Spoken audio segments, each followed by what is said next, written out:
Hello everyone, here are videos for civil engineering. Welcome to the channel Amazing Civil Engineering Studies. Here we have different videos on all topic of civil engineering. Please subscribe and press bell icon, like and share as many as possible. Structural mechanics. Properties and tests on materials, stress-strain. Properties of material. Elasticity, ability of a body to resist a distorting influence or stress and to return to its original size and shape when the stress is removed.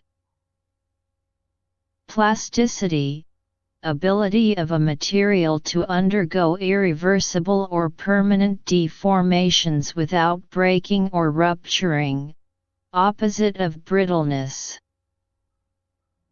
Malleability, ability of the material to be flattened into thin sheets under applications of heavy compressive forces without cracking by hot or cold working means.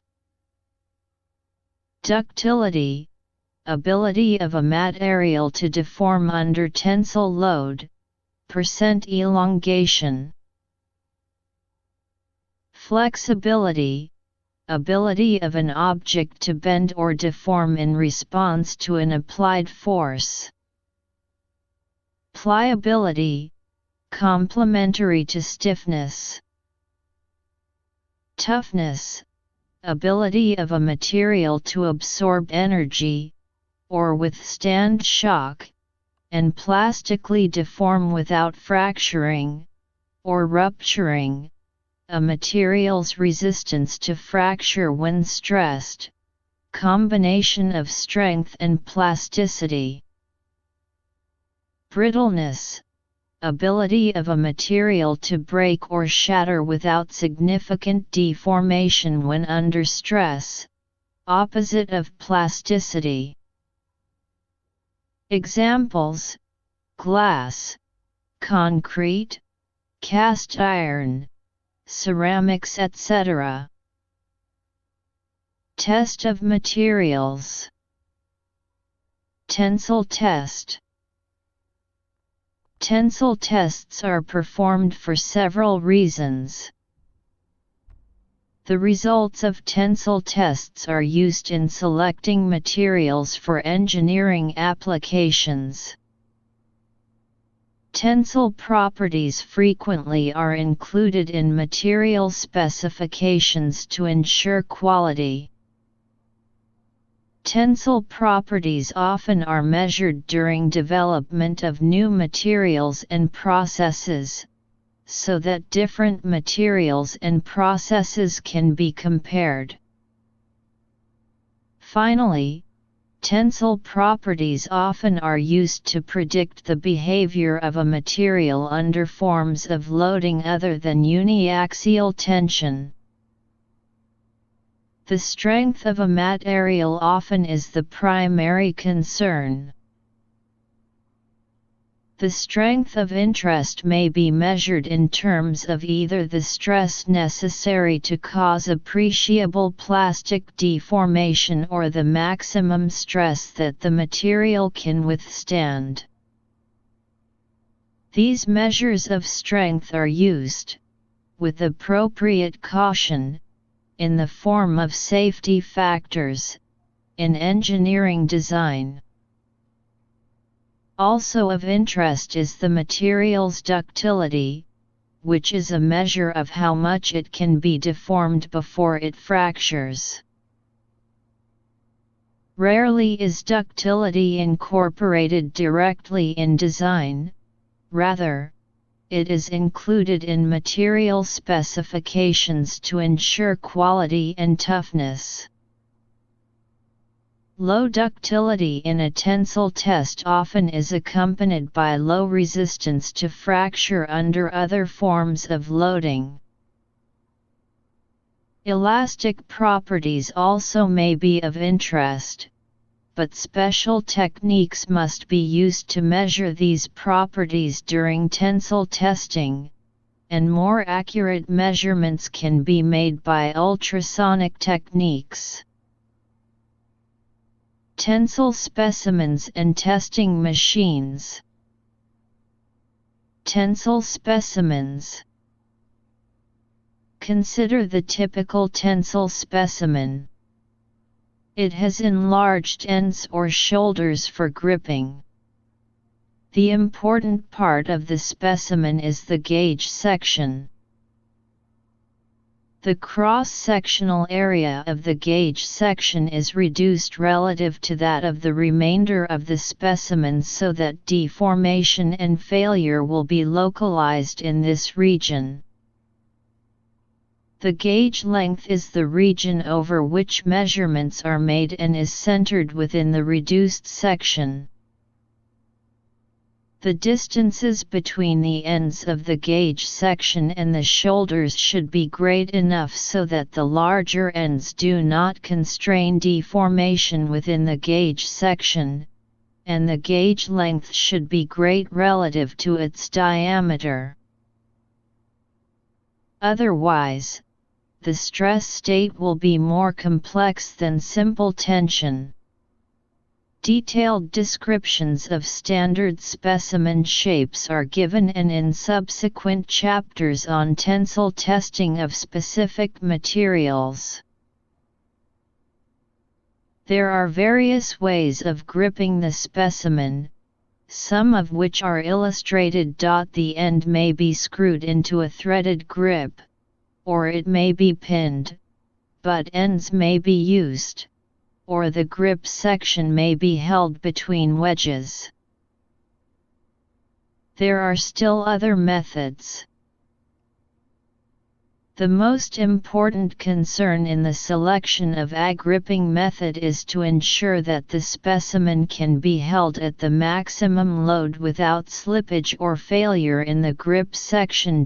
Bending should be minimized. Compressive test. Compressive strength or compression strength is the capacity of a material or structure to withstand loads tending to reduce size, as opposed to tensile strength, which withstands loads tending to elongate. In other words, compressive strength resists compression, being pushed together, whereas tensile strength resists tension, being pulled apart. In the study of strength of materials, tensile strength, compressive strength, and shear strength can be analyzed independently. Some materials fracture at their compressive strength limit, others deform irreversibly, so a given amount of deformation may be considered as the limit for compressive load. Compressive strength is a key value for design of structures. Torsion test. A torsion test measures the strength of any material against maximum twisting forces. It is an extremely common test used in material mechanics to measure how much of a twist a certain material can withstand before cracking or breaking. This applied pressure is referred to as torque.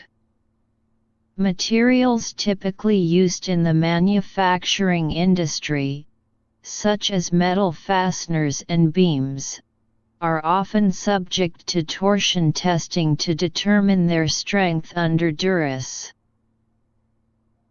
There are three broad categories under which a torsion test can take place: failure testing, proof testing, and operational testing. Failure testing involves twisting the material until it breaks. Proof testing observes whether a material can bear a certain amount of torque load over a given period of time. Operational testing tests specific products to confirm their elastic limit before going on the market. It is critical for the results of each torsion test to be recorded. Recording is done through creating a stress-strain diagram with the angle of twist values on the x-axis and the torque values on the y-axis. Using a torsion testing apparatus, twisting is performed at quarter-degree increments with the torque that it can withstand recorded.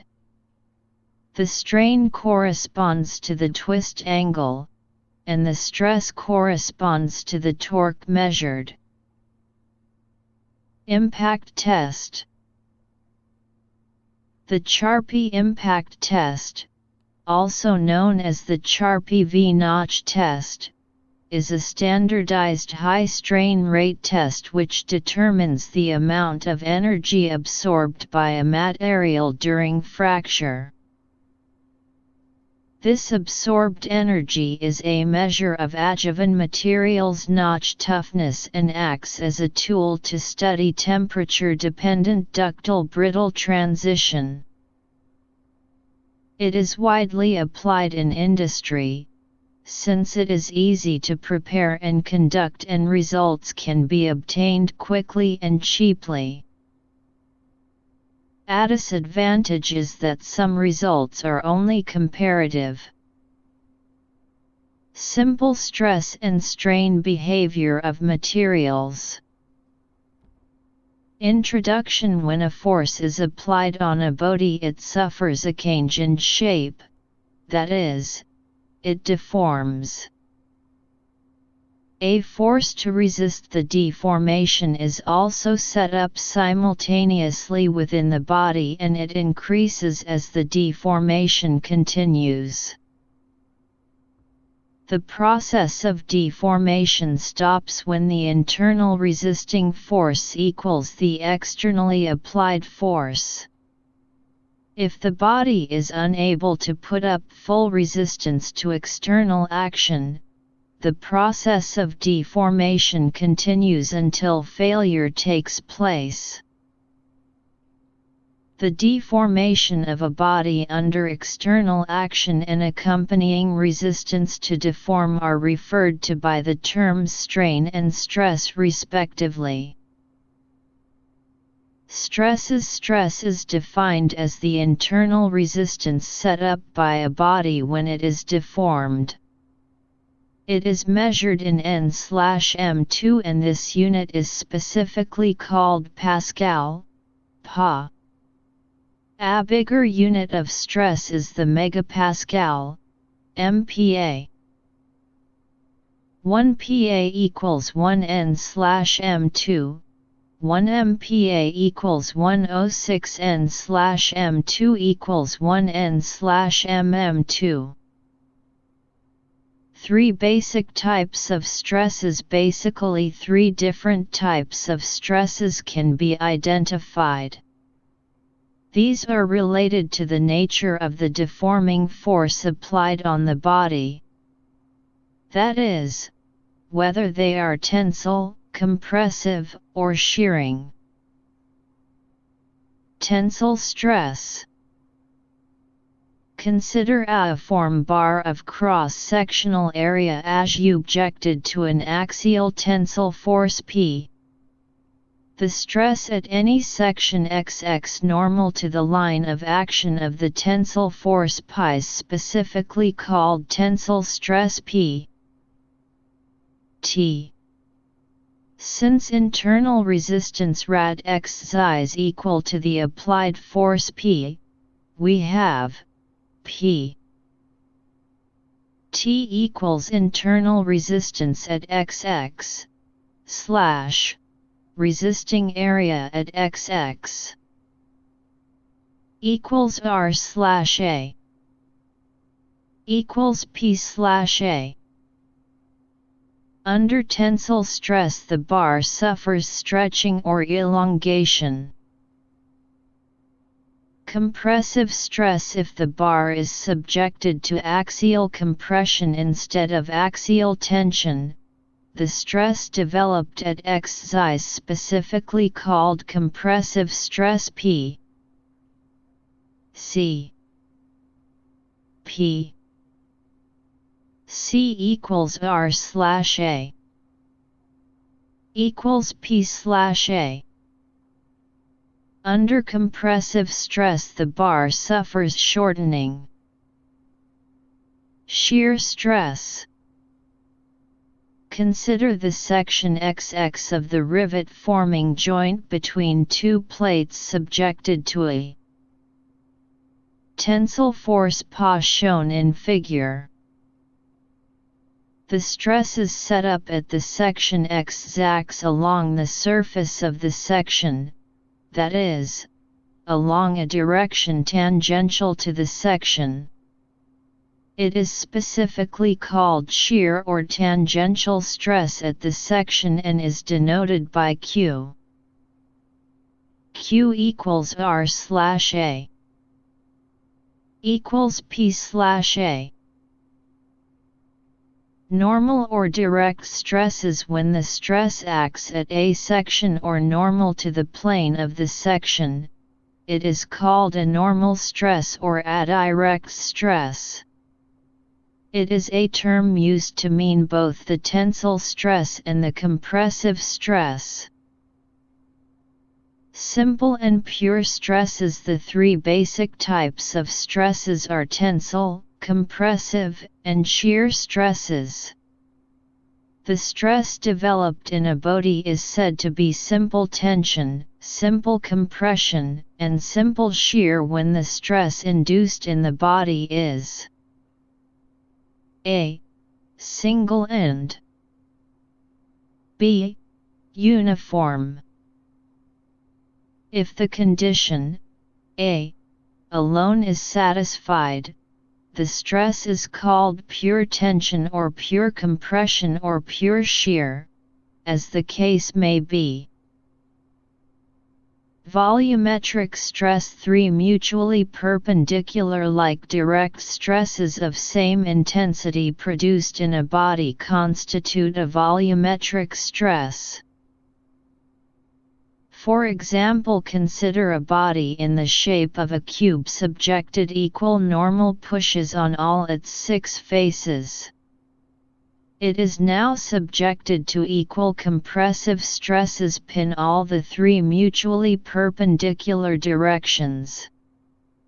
The body is now said to be subjected to a volumetric compressive stress P. Volumetric stress produces a change in volume of the body without producing any distortion to the shape of the body. Strains. Strain is defined as a ratio of change in dimension to original dimension of a body when it is deformed. It is a dimensionless quantity as it is a ratio between 2 quantities of same dimension. Linear strain. Linear strain of a deformed body is defined as the ratio of the change in length of the body due to the deformation to its original length in the direction of the force. If L is the original length and dl the change in length occurred due to the deformation, the linear strain induced is given by E equals dll. Linear strain may be a tensile strain, E T, or a compressive strain E. C according as dl refers to an increase in length or a decrease in length of the body. If we consider one of these as positive, then the other should be considered as negative, as these are opposite in nature. Lateral strain.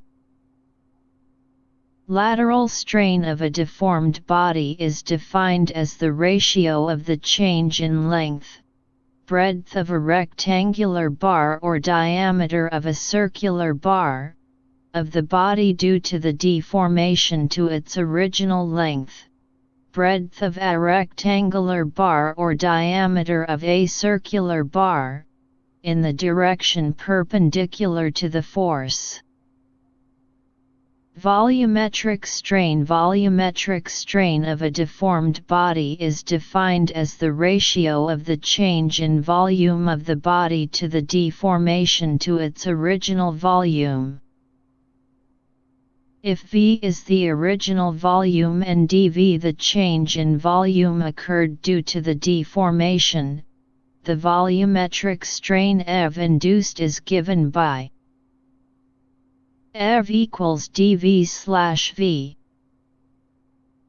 Consider a form rectangular bar of length L, breadth B, and depth D as shown in figure. Its volume V is given by V equals L times B times D. dV equals dL times B times D plus dBL times D plus ddL times B. dV/V equals dLL plus dB/B plus dd/D.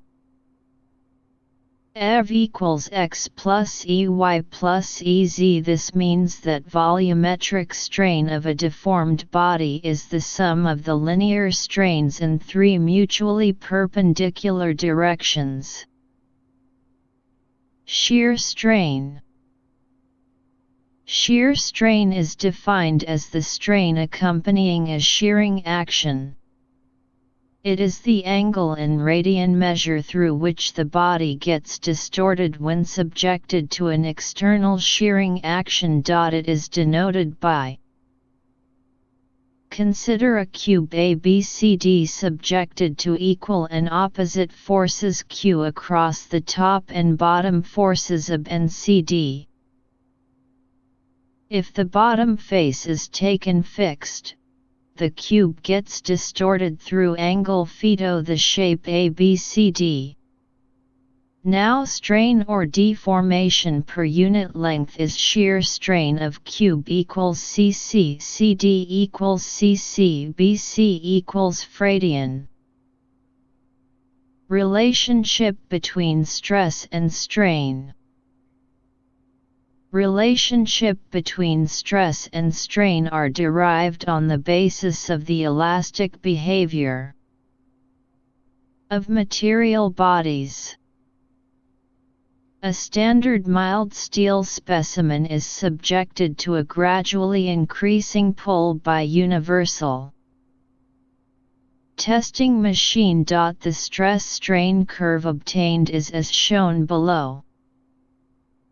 A elastic limit B, upper yield stress C, lower yield stress D, ultimate stress E, breaking stress. Elasticity and elastic limit. Elasticity of a body is the property of the body by virtue of which the body regains its original size and shape when the deformation force is removed. Most materials are elastic in nature to a lesser or greater extent, even though perfectly elastic materials are very rare.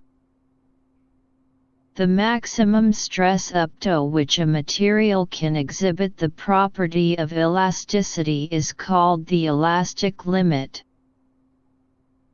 If the deformation forces applied causes the stress in the material to exceed the elastic limit, there will be a permanent set in it. That is, the body will not regain its original shape and size even after the removal of the deforming force completely.